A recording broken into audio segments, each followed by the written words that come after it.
et Lévis sans interdit. Bonjour Elisabeth. Bonjour Elisabeth.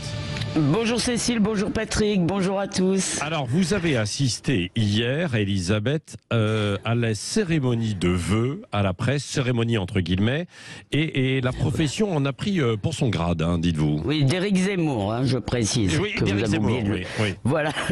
Donc, c'était les vœux d'Éric Zemmour à la presse. Donc, Ouais. alors le Monde a jugé le discours grinçant et presque insultant. Le Parisien parle de vœux plus aigres que doux, et au moins, eh bien, on ne s'est pas ennuyé. Je l'avoue, pour ma part, j'ai même un peu ri.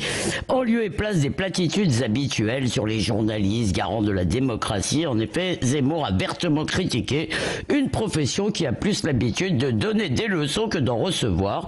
Alors, il a commencé par rappeler qu'il y a peu, il était l'un des nôtres, mais, a-t-il ajouté, j'étais différent pour 3 raisons. J'étais de droite alors qu'à 99% vous êtes de gauche, je parle le français alors que vous parlez le politiquement correct, j'étais populaire, controversé certes, mais applaudi. Écoutez. Qui m'avait souvent présenté comme l'homme le plus détesté de France, vous étiez en réalité, et vous êtes toujours, les hommes et les femmes les plus mal aimés de France. Le peuple vous en veut. Et malheureusement, il a raison de vous en vouloir. Le peuple est en colère, il dit énormément de mal de vous dans votre dos. Et est-ce qu'il n'exagère quand même pas un petit peu, Éric Zemmour? Bon, alors on peut dire qu'il force un peu le trait, qu'il fait un amalgame en parlant des journalistes comme si c'était un ensemble unique, mais oui. tout de même il fait mouche, hein. Parce que si les journalistes sont presque aussi impopulaires que les huissiers, oui, c'est parce qu'ils prêchent plus qu'ils n'informent. Ils veulent rééduquer le peuple qui pense mal, et ils réclament que l'on fasse taire ceux qui lui déplaisent, à commencer d'ailleurs par Éric Zemmour. Alors cependant, Zemmour se trompe quand il explique le conformisme par les pressions, car en réalité les journalistes ne sont pas tant soumis au pouvoir qu'à l'idéologie dominante, hein.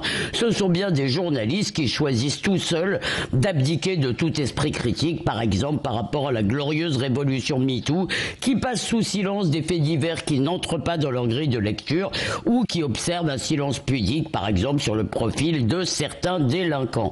On n'a pas besoin de leur dire de le faire. Alors dans le fond, ce qu'a fait Zemmour hier était politiquement intelligent, hein. Il refuse de jouer le jeu des élites politico-médiatiques. Il s'adresse au peuple, justement, par-dessus la tête des médias.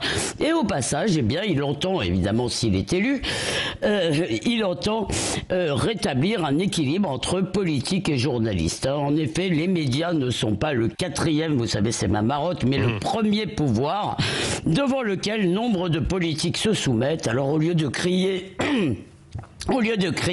pardon, à Voltaire qu'on assassine dès qu'on ose les critiquer, eh bien les journalistes devraient peut-être se demander de temps en temps pourquoi on les écoute de moins en moins.